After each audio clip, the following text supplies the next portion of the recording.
ஆண்டவராகிய இயேசு கிறிஸ்துவின் விலையேறப்பட்ட நாமத்தினாலே உங்களை ஒவ்வொருவரையும் வாழ்த்துகிறேன். ஒரு உபவாச ஜெபத்திலே கலந்து கொள்ளும்படியாக வந்திருப்பது ஒரு பெரிய ஒரு பாக்கியம். எத்தனையோ கூட்டங்கள் சபையிலே உண்டு, விசேஷித்த கூட்டங்கள் உண்டு இல்லையா? ஸ்பெஷல் மீட்டிங் கூட நம்ம போடலாம். ஆனால் ஒரு மிகவும் ஆவிக்குரிய பிரயோஜனத்துக்கு, ஒரு ஆசீர்வாதத்துக்கு, நாம் ஆவிக்குரிய வாழ்க்கையிலே பலனடைவதற்கு மிக ஒரு முக்கியமான ஒரு கூட்டம் எது அப்படின்னா உபவாச ஜெபம். ஆகவே இந்த உபவாச ஜெபம் ஒரு சாதாரணமாக நாம் நினைத்து நாம் இந்த இடத்துல வந்து இருந்து விடக்கூடாது.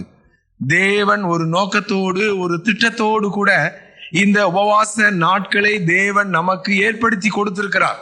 ஆகவே இந்த நோக்கத்தோடு கூட தேவன் இந்த உபவாச நாட்களை நமக்கு ஏற்படுத்தி கொடுத்தாரோ அந்த நோக்கத்தை நிச்சயமாக தேவன் ஒவ்வொருடைய வாழ்க்கையிலும் அவர் அருளி செய்யும்படி நீங்கள் விசுவாசத்தோடு நீங்கள் தேவ சமூகத்திலே காத்திருங்கள், உபவாசத்தோடு காத்திருங்கள்.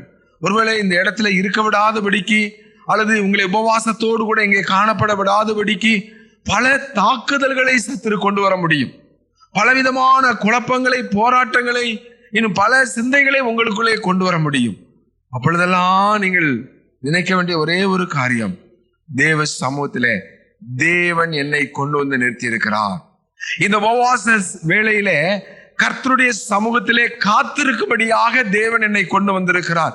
எந்த நோக்கத்தோடு தேவன் என்னை இங்கே கொண்டு வந்து நிறுத்தி இருக்கிறாரோ, அவருடைய பாதப்படியிலே என்னை உட்காரும்படியாக ஆண்டவர் கொண்டு வந்திருக்கிறாரோ, அந்த நோக்கம் என்னுடைய வாழ்க்கையில நிறைவேற வேண்டும் ஆண்டவரே என்கின்ற வாஞ்சியோடும் எதிர்பார்ப்போடு நாம் இங்கே காணப்பட வேண்டும். நாம் வாசிக்கலாம் ஏசாயா தீர்க்கதரிசனுடைய புஸ்தகத்திலே 40ஆம் அதிகாரம், ஏசாயா 40ஆம் அதிகாரம் 29வது வசனத்தை நாம் வாசிக்கலாம். சோர்ந்து போகிறவனுக்கு பலன் கொடுக்கிறார், சத்துவம் இல்லாதவனுக்கு சத்துவத்தை பெருக பண்ணுகிறார். எப்பொழுது இதை செய்கிறார், யாருக்கு செய்கிறார் என்கின்ற கேள்விக்கு 31வது வசனத்திலே நாம் பதிலை பார்க்கிறோம். ஏசாயா 40:31. கர்த்தருக்கு காத்திருக்கிறவர்களோ புதுப்பெலன் அடைந்து கழுக்குகளைப் போல செட்டைகளை அடித்து எழும்புவார்கள். அவர்கள் ஓடினாலும் இளைப்படையார்கள், நடந்தாலும் சோர்ந்து போகார்கள்.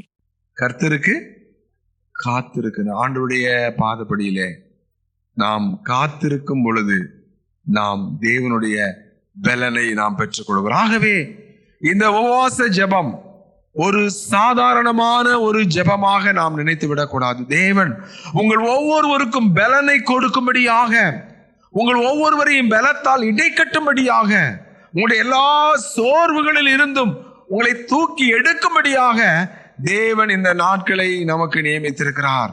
ஒருவேளை நீங்கள் கடந்த நாட்களிலே உங்களுடைய வீடுகளிலே நீங்கள் சிந்தித்து பாருங்கள்.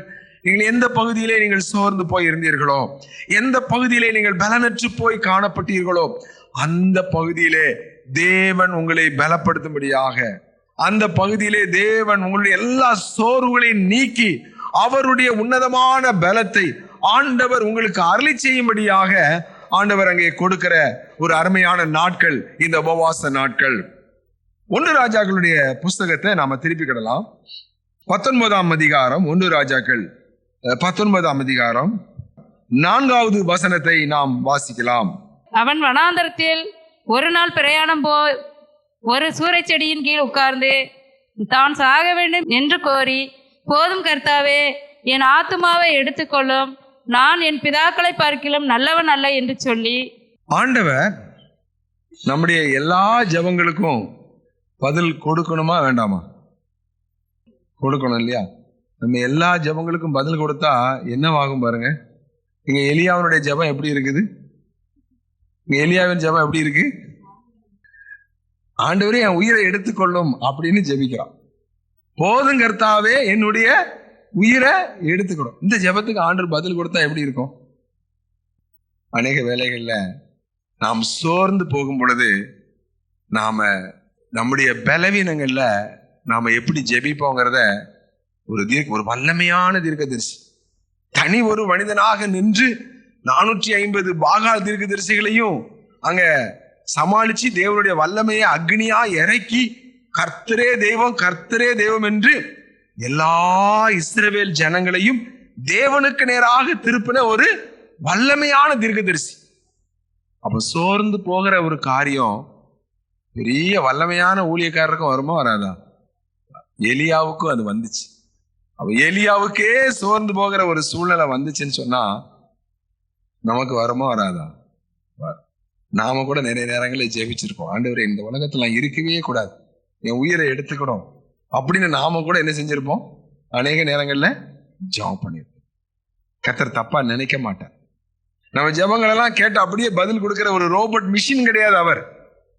ரோபோட் மிஷின் மாதிரி சரி உயிரை எடுத்துக்கொள்ளுன்னு சொல்லி ஒரு ஜெபம் வந்திருக்கு, இந்த ஆத்துமாவுடைய உயிரை எடுத்துக்கிடுவோம் அப்படின்னு உயிரை என்ன செய்யறதுல எடுத்துக்கொள்ளுகிறது. சோர்ந்து போகிறவனுக்கு அவர் என்ன கொடுக்காரா?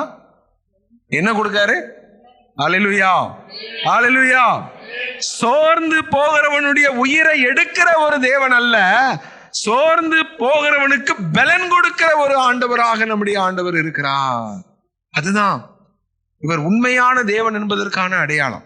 அவர் உண்மையாக நம்மை நேசிக்கிறார் என்பதனுடைய அடையாளம். நம்முடைய பலவீனங்களை குறித்து அவர் பரிதபிக்கிற ஒரு பிரதான ஆசாரியராக இருக்கிறார். நம்மை அற்பமா எண்ணுகிறவர் அல்ல, நம்மை குற்றமா எண்ணுகிறவர் அல்ல. அவர் நம்முடைய பலவீனங்களை புரிந்து கொள்ளுகிற ஒரு தேவன், நம்முடைய சூழ்நிலைகளை புரிந்து கொள்ளுகிற ஒரு தேவன். நம்முடைய அங்கலாய்ப்பினுடைய ஒவ்வொரு வார்த்தைகளின் அந்த வார்த்தைகள் அல்ல, அது எப்படிப்பட்ட ஒரு இருதயத்துக்குள்ள இருந்து வருதுங்கிறத அவர் பார்க்கிறார். இந்த எலியாவுடைய வாழ்க்கையில இந்த வார்த்தைகள் எப்படிப்பட்ட வார்த்தைகளா இருக்குது? இது சோர்ந்து போன ஒரு இருதயத்துக்குள்ள இருந்து வருகிற ஒரு வார்த்தை. அதனால தேவன் என்ன செய்கிறார்? அங்கே நாம் 1 ராஜாக்களின் புஸ்தகத்திலே 19ஆம் அதிகாரத்திலே 5ஆம் வசனத்திலே நாம் என்ன வாசிக்கிறோம்? ஒரு சூரை செடியின் கீழ் படுத்துக் கொண்டு நித்திரை பண்ணினான். பெரிய ஒரு ஆசீர்வாதம் என்ன தெரியுமா? தூக்கம் தான் பெரிய ஆசீர்வாதம். இந்த ஒரு வேதனையான இந்த சூழ்நிலையில கூட எலியாவுக்கு என்ன வருது? தூக்கம். வீட்டுல படுத்தாலே நிறைய பேருக்கு தூக்கம் வர மாட்டேங்குது. இவன் எங்க படுத்து கிடக்கான்? காட்டுல படுத்து கிடக்கான். பெட்ல படுத்தாலே நிறைய பேருக்கு தூக்கம் வர மாட்டேங்குது. இவன் எங்க? சாதாரண மண்ணு புல்லு தரையில படுத்து கிடக்கான். சூறை செடிக்கு கீழே படுத்து கிடக்கான் என்று வேதம் சொல்லு. ஒரு சூறை செடியின் கீழே படுத்துக்கிட்டு என் உயிரை எடுத்துக்கொடும் ஆண்டவரேன்னு சொல்லிட்டு தூங்கியாச்சு. நல்லா என்ன செஞ்சாச்சு? தூங்கியாச்சு. தூங்கி முழிச்சா தேவ தூதன் அவனை தட்டுகிறான் என்று நாம் 5ஆம் வசனத்திலே வாசிக்கிறோம். அப்பொழுது ஒரு தூதன் அவனை தட்டி எழுப்பி என்ன செய்ய? எழுந்திருந்து போஜனம் பண்ணு. தேவன் உங்களை குறித்து அக்கறை உள்ளவரா இல்லையா? கர்த்தர் உங்களை குறித்து அக்கறை உள்ளவரா இல்லையா? அக்கறை உள்ள தேவன். கிட்டத்தட்ட அவன் எவ்வளவு பிரயாணம் பண்ணா அப்படின்னா 4ஆம் வசனத்துல அவன் வனாந்திரத்திலே ஒரு நாள் பிரயாணம் பண்ணி. வனாந்திரத்துல ஹோட்டல் இருக்குமா? வனாந்திரத்துல இட்லி கடை கிடைக்குமா? தண்ணி கூட கிடைக்காது. ஒரு நாள் உயிருக்கு பயந்து, ஏசபேல் ராணிக்கு பயந்து, உயிருக்கு பயந்து ஓடுறான். எவ்வளவு தூரம் காட்டினுடைய உள் பகுதிக்கு போயிட முடியுமோ அவ்வளவு தூரம் போயிடணும். கண்ணிலே தட்டுப்பட்டுற கூடாது, யாரும் பிடிச்சு நம்மளை என்ன செஞ்சிடக்கூடாது, கொன்றக்கூடாதுன்னு சொல்லி காட்டினுடைய உள் பகுதிகளை ஒரு நாள் வனாந்திரத்துல நடந்து உள்ள போயிட்டான். படுத்து பாவம் களைப்புல தூங்கிட்டான். ஒரு ஜெபம் பண்ணிட்டு தான் தூங்கினான். அந்த பிரயாணத்துக்கு மத்தியில கூட அவன் என்ன செஞ்சுட்டு தான் தூங்கினான்? ஜெபம் பண்ணிட்டு தான் தூங்கினான் இல்லையா? என்ன ஜெபம்? என்ன ஜெபம் பண்ணிட்டு தூங்கினா? எப்படி சாக போறது உறுதி, அவ வந்து கொள்றதுக்கு நீங்களே என் உயிரை எடுத்துக்கிடுங்க ஆண்டவரேன்னு சொல்லி தூதனை தேவனை அனுப்பினார். பட்டியத்தோட அல்ல, அப்பத்தோட அனுப்புறார். தூதனை ஆண்டவர் உயிரை எடுத்துக்கொள்ளும்படியாக அனுப்பல. எப்படி அனுப்புறாரு? அப்பமும் அங்கே வாசிக்கிறோம். என்ன வாசிக்கிறோம்? அங்க என்ன இருக்குது? 6ஆம் வசனத்துல வாசிக்கிறோம், சூடா ஃப்ரெஷ்ஷா ஐயம்பாண்டி கடையில அப்படியே வடை சூடா போட்டு வச்சா எப்படி சேல்ஸ் ஆகுமோ அத மாதிரி ஆண்டவருக்கு என்ன செய்யறாரு? அந்த காட்டுக்குள்ள சுட சுட கொடுக்காரு. ஆறுன்னு இல்லையா? தேவன் அவருடைய பிள்ளைகள் மேல அக்கறை உள்ளவரா இருக்கிறாருங்கிறது மாத்திரம் இல்ல, கர்த்தர் உங்களுக்கு ஏதோ ஆறி காஞ்சு போன எங்கேயாவது விற்காத கிடந்த ரொட்டியை தூக்கிட்டு வரல, சுட சுட கொடுக்கிறார். பாத்தீங்களா? சோர்ந்து போகிறவன் மேலே அக்கறை உள்ள ஒரு தேவன். சோர்ந்து போகிற உங்கள் மேலே அவர் கர்சனை உள்ள ஒரு தேவன். சுட சுட அவர் அந்த ரொட்டியை கொடுக்கிறாரு. அந்த காட்டுக்குள்ள இவன் கையில இல்லையா தண்ணீர் கிடையாது, தண்ணீர் மூடுறதுக்கு பாத்திரம் கிடையாது. ஆனா தேவதூதன் எதோட வாரான்? பாத்திரத்துல என்னது இருக்கு? தண்ணீர் இருக்கிறது. தேவன் உங்களை குறித்து அக்கறை உள்ளவரா இல்லையா? கரசனையா இருக்கிறாரா இல்லையா? அநேக நேரங்கள்ல நம்ம என்ன சொல்றோம்? ஆண்டவர் என்னை கைவிட்டுட்டாரு, ஆண்டவர் என்ன மறந்துட்டாரு சொல்றோமா இல்லையா? வாசிக்கலாம். ஏசாயா தீர்க்கதரிசியுடைய புஸ்தகத்திலே 49ஆம் அதிகாரம் 14ஆம் வசனத்தை நாம் வாசிக்கலாம். ஏசாயா 49ஆம் அதிகாரம் 14ஆம் வசனம். சியோனோ, கர்த்தர் என்னை கைவிட்டார், ஆண்டவர் என்னை மறந்தார் என்று சொல்லுகிறார்கள். சியோன் என்ன சொல்லுதான்? திரையபுரம் திம்மராஜபுரம் சியோன் சபை என்ன சொல்லுதான்? கர்த்தர் என்னை கைவிட்டார், ஆண்டவர் என்னை மறந்தார். கர்த்தர் என்ன கைவிட்டார், ஆண்டவர் என்ன மறந்தார். யார் சொல்றா? நாம தான். சியோன் யாரு? நாம தானே சியோன். ஆண்டவருக்கு என்ன பதில் சொல்றாரு பாருங்க. அடுத்த வசனத்தை 15ஆம் வசனத்தை வாசிங்க. சிறியானவள் தன் கர்ப்பத்தின் பிள்ளைகளுக்கு இறங்காமல் தன் பாலகனை மறப்பாளோ? அவர்கள் மறந்தாலும் நான் உன்னை மறப்பதில்லை. தாய், பெத்த தாய் தன் பிள்ளைய மறப்பாளா? உபவாச ஜெபத்துக்கு நிவேதா வந்திருக்காப்ல, கையில யார் இருக்கா? தியாரா இருக்காளா இல்லையா? ஸ்திரியானவள் தன்னுடைய தாய், பெத்த தாய் தான் உபவாசத்துக்கு போறேன்னு தியாராவை தொட்டில போட்டு வரல, கையோட சேர்த்து அணைச்சுதான் கொண்டு வந்திருக்கான். மறப்பாளா? அவர்கள் மறந்தாலும் நான் உன்னை மறப்பதில்லை. அப்போ தேவன் நம்மேலே அக்கறை உள்ளவராக, கரிசனை உள்ளவராக இருக்கிறாரு. அவர் மறக்காத தேவனா இருக்க. சூரச்செடிக்குல கடக்கிற அந்த எலியாவை மறக்காமல் மெனக்கட்டு அவருக்கு எவ்வளவோ வேலை இருக்கும். ஆனா ஒரு தேவதூதனை பிடிச்சு, எப்பா நீ அவனுக்கு அப்பம் கொண்டு போ, பாவம் பசியோட கிடக்கிறான், பாவம் தண்ணி இல்லாம கிடக்கிறான். அவர்கள் மறந்தாலும் நான் உன்னை மறப்பதில்லை. பக்தன் அழகா பாடுறான். தாய் மறந்தாலும் நான் மறவே, தீக்கற்றோராய் வீட்டு விடே, என்றுரைத்தம்மை தேற்றுகிறார், என்றும் வாக்கு மாறிடாரே, என்றும் வாக்கு மாறிடாரே. ஜெய கிறிஸ்து முன் செல்கிறார், ஜெயமா நடத்திடுவார், ஜெய கீதங்கள் நாம் பாடிய ஜெய கொடியும் ஏற்றிடுவோம். ஜெயம் அல்லேலூயா அவர் நாமத்திற்கே, ஜெயம் அல்லேலூயா அவர் நாமத்திற்கே. கர்த்தருக்கு ஸ்தோத்திரம் உண்டாவதாக. இந்த எலியாவை தேவன் மறந்து போகவில்லை. அவர்கள் மறந்தாலும் நான் உன்னை மறப்பதில்லை என்று சொல்லுகிற அன்பின் தேவன் என்ன சொல்றாரு? ஒரு தூதனை அனுப்புறாரு. அந்த தூதன் சொல்றாரு, அப்பா நீ நல்ல சுட சுட அப்பம் கொண்டு போ, பாத்திரத்துல என்ன கொண்டு போ? தண்ணீர். பார்த்தீங்களா? தேவன் தம்முடைய தூதர்களுக்கு கட்டளை இடுகிறார் என்று நாம் வாசிக்கிறோம். சங்கீதத்தின் புஸ்தகத்துல 91வது சங்கீதத்தை நாம் திருப்பிக் கொள்ளலாம். தேவன் தம்முடைய தூதர்களுக்கு கட்டளை இடுகிறாராம். வாசிக்கலாம் 11வது வசனத்தை. சங்கீதம் 91 வசனம் 11. உன் வழிகள் எல்லாம் உன்னை காக்கும்படி உனக்காக தம்முடைய தூதர்களுக்கு கட்டளை இடுவார். இங்க நான் வாசிக்கிறோம், உனக்காக தூதர்களுக்கு என்ன செய்வாரா? உன்னை காப்பதற்காக. எல்லாரும் ஒரு அலையிலே சொல்லுங்க, அல்லேலூயா. பார்த்தீங்களா? நம்ம மேல அவர் எப்படி அக்கறையா இருக்கிறாரு. உங்களை காக்கிறதற்காக யாருக்கு கட்டளை போடுறாரா? தூதர்களுக்கு கட்டளை இடுகிறார்.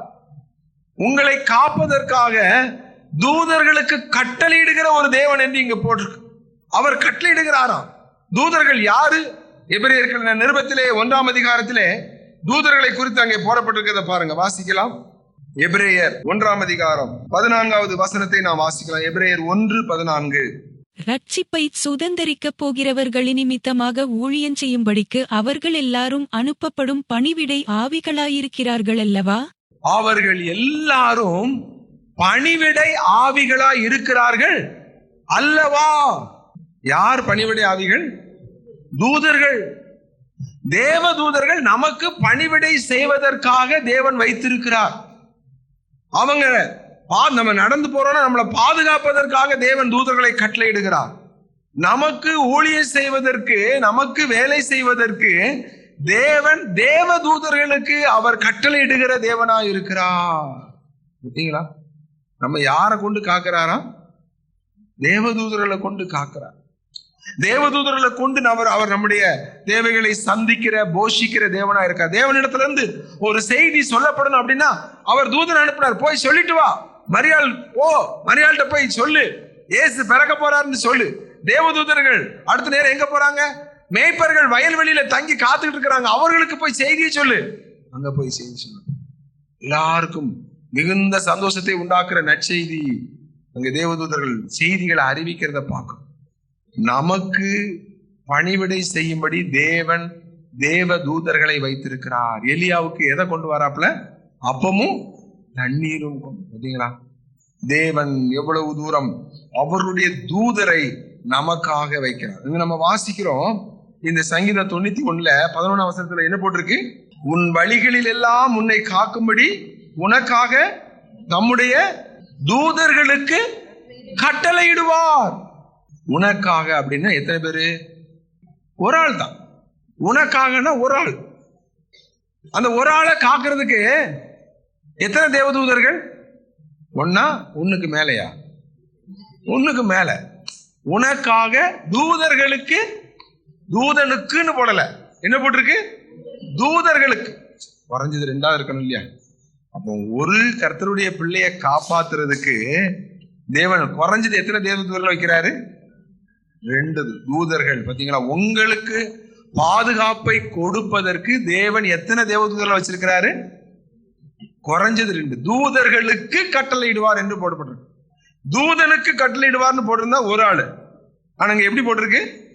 தூதர்களுக்கு கட்டளையிடுவார். இந்த அருமையான தேவனுடைய பிள்ளைகளே, சாதாரணமானவர்கள் அல்ல. பயப்படாதீங்க. சாத்தான் நம்மள ஜெயிச்சிருவான் அப்படின்னு நினைச்சு பயப்படாதீங்க.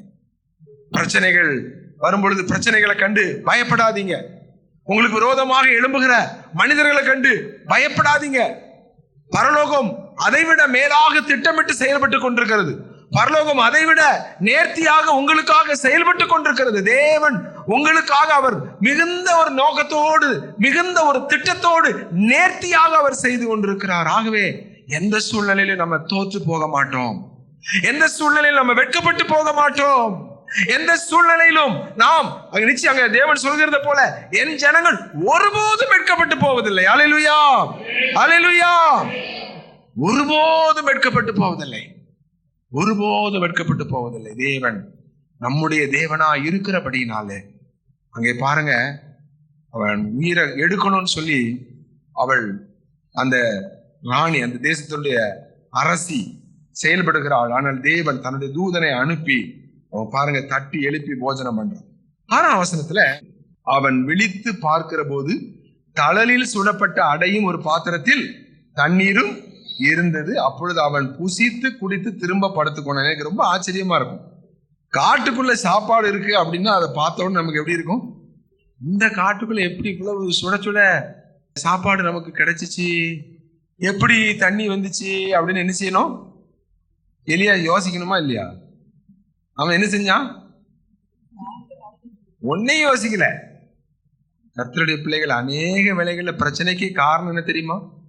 யோசித்து யோசித்து யோசித்து யோசித்து அநேக கவலைகளை, பாரங்களை என்ன செஞ்சுட்டே போறாங்க?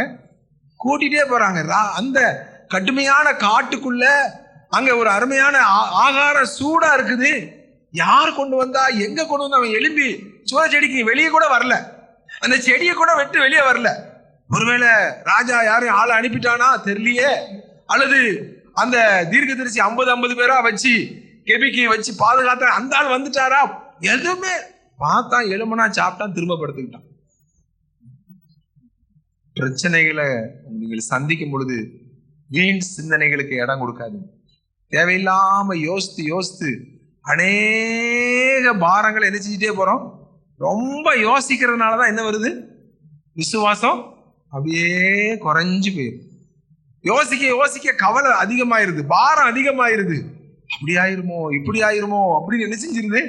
நம்முடைய இருதய குழப்பம் அடைஞ்சு. இங்க எலியா எந்த யோசனையும் பண்ணல, பேசாம சாப்பிட்டான், படுத்து என்ன செஞ்சாச்சு? இன்னும் டயர்டு போகலை, எப்பா பசிக்கு சாப்பாடு கிடந்துச்சு, தூங்குவோம். ஆச்சரியமா இருக்குங்க. அவனுக்குள்ள மரண பயம் இருக்குது, ஆனா அவனுக்குள்ள வீண் சிந்தனை இல்லை, தேவையற்ற குழப்பம் இல்லை.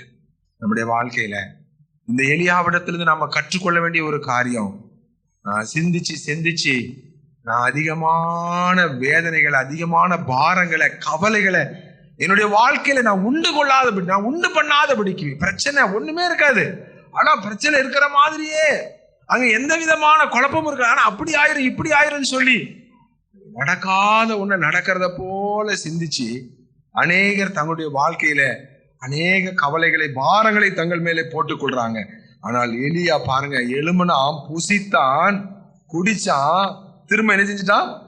புசித்து குடித்து திரும்ப படுத்து கொண்டான். அல்லேலூயா. கவலை இல்லாத ஒரு மனிதன்.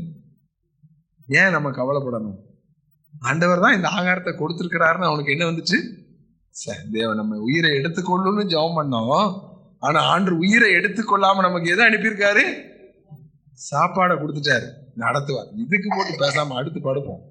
திரும்ப என்ன செஞ்சாச்சு? படுத்து தூங்கியாச்சு. அங்க பாருங்க அடுத்து என்ன நடக்கிறது? 7ஆம் வசனம், கர்த்தருடைய தூதன் திரும்ப 2ஆம் தரம் வந்து அவனை தட்டி எழுப்பி, எழுந்திருந்து போஜனம் பண்ணும்.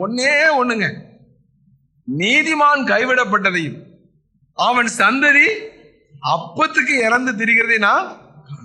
உண்மையிலே நீங்க ஆண்டவர் மேல விசுவாசமா இருப்பீங்களானா உங்களுக்கும் சாப்பாட்டு பிரச்சனை வரவே வராது. உங்க பிள்ளைகள் எந்த காட்டுக்குள்ள போனாலும் அந்த உங்க பிள்ளைகளுக்கும் சாப்பாட்டு பிரச்சனை வரவே வராது. இதை மட்டும் நல்லா புரிஞ்சுக்கிட்டு, நீதிமான் கைவிடப்பட்டதையும் அவன் சந்ததி அப்பத்துக்கு இறந்து, ஐயோ எனக்கு சாப்பாடு கொடுங்க, யாராவது எனக்கு ரொட்டி கொடுங்கன்னு சொல்லி என்ன செய்ய, இறந்து அப்படின்னா பிச்சை கேட்கறது, இறந்து திரிகிறதையும் நான் காணவில்லை. பார்த்தீங்களா? நம்ம உண்மையா தேவனை பின்பற்றணும், நம்ம விசுவாசமா தேவன் மேல உறுதியா இருந்தோம்னா தேவன் நம்முடைய தேவைகளை சந்திக்கிற தேவன்.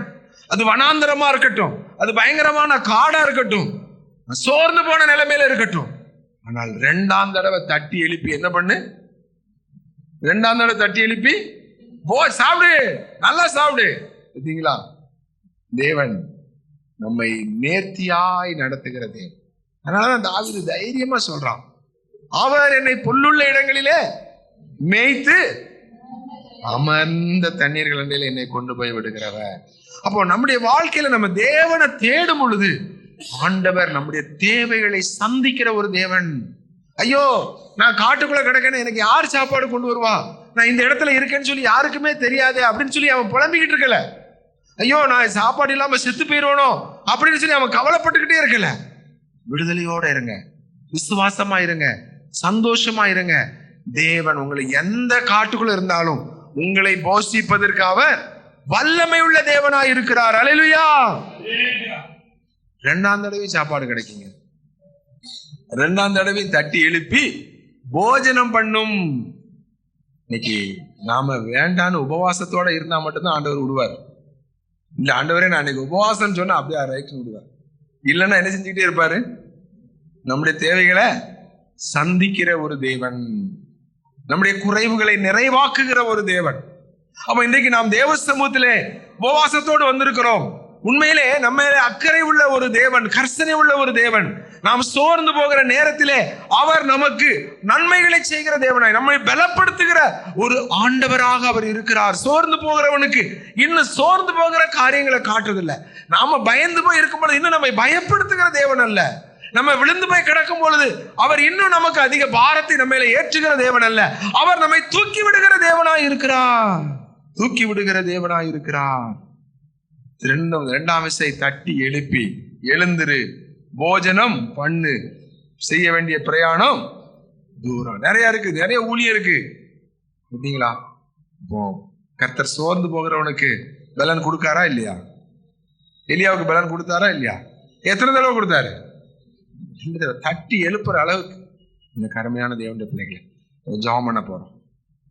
நீங்க பல சோர்வுகள்ல நீங்க வந்திருக்கலாம், நீங்க பல கவலைகள்ல வந்திருக்கலாம், நீங்க சிந்திச்சு நீங்க அதிக குழப்பத்துக்குள்ள நீங்க ஒருவேளை வந்திருக்கலாம். உங்களுடைய சிந்தனையில நீங்க அதிகமா பாரத்தோட கவலையோட இருக்கலாம். ஐயோ என்னுடைய எதிர்காலம் என்னவாகும், ஐயோ நான் என்ன செய்ய போறேன், எப்படி நான் வாழ போறேன், பல குழப்பங்கள், என்னுடைய பிள்ளைகளுடைய எதிர்காலம் என்னவாகும், அல்லது உங்களுடைய சுகவீனம், வியாதி, பல குழப்பங்கள் உங்களுக்குள்ள இருக்கலாம். உங்களுடைய குடும்பங்களை ரட்சிக்கப்படாத நபர்களை குறித்து பல குழப்பங்கள் உங்களுக்குள்ள இருக்கலாம். ஆனால் ஒரு காரியம், ஒரே ஒரு காரியம், இந்த உபவாச ஜெபத்திலே நாம் வந்திருக்கிறதின் மூலமாக தேவன் நம்முடைய பிரச்சனைகள் எல்லாவற்றில் இருந்து நம்மை தூக்கி எடுத்து அவருடைய திட்டத்தை, அவருடைய சித்தத்தை நிறைவேற்றுவதற்கு தேவன் நம்மை உபயோகப்படுத்த போகிறார். அல்லேலூயா, அல்லேலூயா. ஆகவே இந்த நாளிலே ஒரு பெரிய ஒரு விடுதலையை தேவன் உங்களுக்கு தரப்போகிறார் என்று விசுவாசத்தோடு தேவனை நோக்கி பாருங்க. உங்களுடைய கவலைகளில் இருந்து, உங்களுடைய தேவையற்ற சிந்தனைகள், வீண் குழப்பங்கள் இருந்து உங்களை தூக்கி விட போகிறார். உங்களுடைய சோர்ந்து போன நிலைமைகளில் இருந்து தேவன் உங்களை பலப்படுத்த போகிறார். ஆண்டவரே, அன்றைக்கு எலியாவை, சோர்ந்து போன எலியாவை பலப்படுத்தினீங்களே, என்னை எப்படி பலப்படுத்த போறீங்க ஆண்டவரே? இன்னைக்கு எதிர்பார்ப்போடு நம்ம ஜெபிப்போம், விசுவாசத்தோடு நம்ம ஜெபிப்போம். நாம் ஆண்டவருடைய வார்த்தையை பிடித்து கொண்டு உரிமை பாராட்டி, அவருடைய வாக்குத்தத்தத்தை உரிமை பாராட்டி ஜெபிப்போம். சோர்ந்து போகிறவனுக்கு பலன் கொடுக்கிற தேவன், சோர்ந்து போகிறவர்களுக்கு பலன் கொடுக்கிற ஒரு தேவன். ஆகவே இந்த நாள்ல நாம் ஜெபம் பண்ணுவோமா? நாம் முழங்கால் படிடுவோம். ஆண்டவரே, எங்களுக்கு சோர்ந்து போகிற எங்களுக்கு நீ பலன் கொடுக்கிற தேவன் அப்பா. சத்துவம் இல்லாதவர்களுக்கு சத்துவத்தை பெருக பண்ணுகிற தேவன். இளைஞர்கள் இடறி விழுவார்கள், வாலிபர்கள் சோர்ந்து போவார்கள். கர்த்தருக்கு காத்திருக்கிறவர்கள், ஆண்டவரே உம்முடைய சமூகத்துல நாங்கள் காத்திருக்கிறோம். ஆண்டவரே, உம்முடைய சமூகத்திலே நாங்கள் உபவாசத்தோடு நாங்கள் காத்திருக்கிறோம். ஆண்டவரே, கர்த்தருக்கு காத்திருக்கிறவர்கள் புது பலன் அடைவார்கள் என்று சொன்னீர். ஆண்டவரே, புதிய பலன். ஆண்டவரே, உம்முடைய சமூகத்திலே காத்திருக்கிற எங்களுக்கு புதிய பலனை நீர் கொடுக்க போறதுக்காக நன்றி என்று சொல்லுங்கள். என்னுடைய வாழ்க்கையில் என்னுடைய பிரச்சனைகள் இருந்து நீர் விடுதலை கொடுக்க போறதுக்காக நன்றி என்று சொல்லுங்கள். உங்களுடைய வாழ்க்கையில் இருக்கிற எல்லா விதமான சோர்வுகள் இருந்தும் உங்களை தூக்கி எடுக்கிற தேவன், உங்களுக்காக தூதர்களை செயல்பட வைக்கிற தேவன். உங்களுடைய தூதர்கள் உங்களுக்காக செயல்படுவார்கள். நீங்க செயல்பட முடியாத இடங்களிலே தேவன் உங்களுக்காக செயல்படுகிற ஒரு தேவனாய் இருக்கிறார். நாம் ஜெபிப்போமா? நாம் முழங்கால் படியிடலாம். ஆண்டுடைய கரங்களில் ஒப்பு கொடுப்போமா? நம்முடைய கவலைகளை ஆண்டு மேல வச்சிருவோம், நம்முடைய பாரங்களை ஆண்டு மேல வச்சிருவோம். ஒரு விசுவாசத்தோடு நம்ம தேவனை நோக்கி பார்ப்போம், ஒரு எதிர்பார்ப்போடு நம்ம ஜெபிப்போம், ஒரு நம்பிக்கையோடு ஜெபிப்போம். தேவன் அன்றைக்கு எலியாவுக்கு ஒரு விடுதலையை கொடுத்தது போல எனக்கு ஒரு விடுதலை தருவார் என்று ஜெபிப்போம். தேவன் அன்றைக்கு எலியாவை போஷித்தது போல என்னுடைய வாழ்க்கையில் என்னுடைய தேவைகளை சந்திப்பார் என்கின்ற விசுவாசத்தோடு ஜெபிப்போம். நிச்சயமாக தேவன் அவருடைய உண்மையிலே அவர் நிரூபிக்கிற தேவனாய் இருக்கிறார். நம்ம ஜெபம் பண்ணுவோமா?